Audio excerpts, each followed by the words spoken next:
There were only a few people who could beat James, and he was one of them. A 4-time champion, a 2-time MVP, a 9-time All-Star, and now the most deservedly popular player in the game, a 3-point god, a 4-point Curry. But if you turn the clock back to 2009, no one would have believed that this scrawny, diminutive defender would, in the not-too-distant future, live through the unique era of small ball and would single-handedly create the 6th largest dynasty in the history of the NBA, the Warriors. Not tall enough, not strong enough, and not talented enough, Curry entered a tough league with a harmless face and a paper-thin frame, marveling at his long-distance shooting at Davidson College, but never imagining that he'd be able to withstand NBA-level competition and hone his 3-point shot to the point where he'd become the most feared masked assassin in the history of the game. Curry remains one of the most underrated basketball players of all time. In 1997, at the age of 9, Curry played for the Charlotte Stars, and it was then that Curry realized for the first time just how different he was. He was like a scrawny lamb that had wandered into a herd and had to compete with a bunch of big, strong guys. But his height disadvantage never stifled Curry's love of basketball. Instead, it motivated him to continue to hone his skills. By the time he was in high school, at just 6'2", he already had a terrific shot and a great ability to shoot the basketball. By the time he entered high school, at just 6'8", Curry had already demonstrated a timing-inducing shooting stroke and a kill shot that was far superior to his peers. But that wasn't enough for him to make it to the pros. Curry always had the courage to put the ball in the basket again, and when he got the chance, he made plays with the kind of confidence and toughness that many superstars don't have.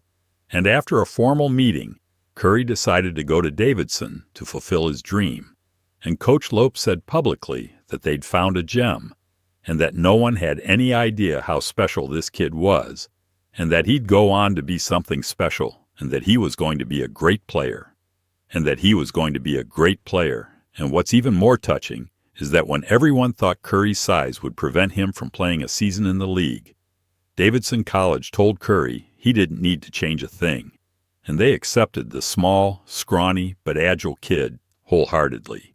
And so Steph, who had always been the subject of mutterings, met his match, and destiny slowly opened up a brand new door that seemed to herald a new era in the history of basketball. A time when you don't have to slam dunks or fight like crazy to win a championship. A new era in the history of basketball. An era where you don't have to be violent to win a championship.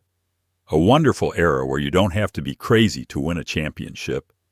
A wonderful era where you don't have to be violent to win a championship.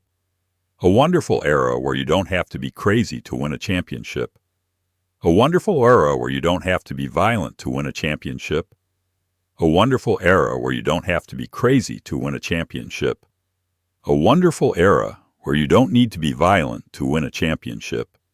And it is about to dawn. He pulled out a white handkerchief from his pocket and waved to Curry. If you want to give up, take it. From that moment on, Curry truly realized the brutality of athletics, and that to win, he would have to push himself beyond his limitations. Soon enough, the first test came, the first game of the season, against the mighty Eastern Michigan University, and Curry was on edge, committing a whopping 13 turnovers in the game. And it was a cause for great concern for the coaching staff. Who couldn't predict the future of this kid, who would have to take every step to get to the top of his game. To make the change, Curry had to abandon his old shooting habits, switching from a chest shot to an over-the-shoulder shot. But it was this change that transformed Curry into a butterfly, and with his new shooting form, Curry began to shine in high school, becoming a statewide superstar shooter, leading his team to 3 local conference championships in 4 years. But when Curry applied to Virginia Tech with high hopes, the reality of the situation hit the young man hard, even though the coaches at Virginia Tech recognized Curry's talent.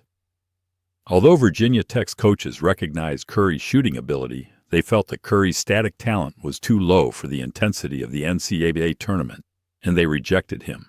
And so, for the first time in his life, Curry felt the pain of failure, trying his best to shoot the ball as well as he could, but easily rejected because of his thin frame in order to keep Curry from being denied the dream of playing basketball. Eventually, only Davidson College outside of Charlotte offered the desperate Curry an olive branch, a liberal arts college of less than 2,000 playing in the weakest conference in the nation, the Southern Conference, which hadn't even won a game in the NCAA tournament since 1969.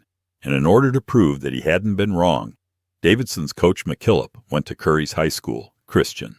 And after just one game, Curry had a chance to play again and send the ball into the hoop, and he did. On this premise, every step they took was a risky move. But Coach Lope didn't choose to give up on Curry.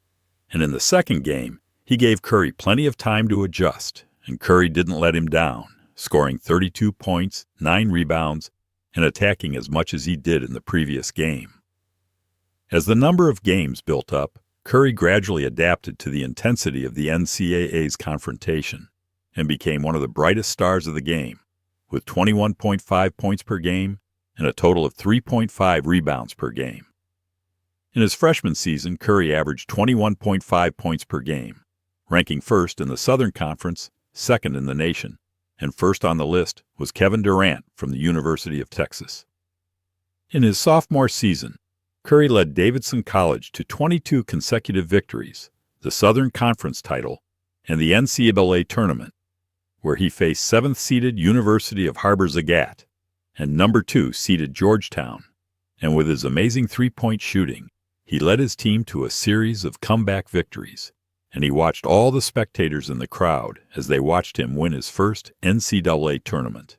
On March 28, 2008, Curry scored 33 points against number 3 Wisconsin to lead Davidson College to a blowout victory in the NCAA Elite Eight.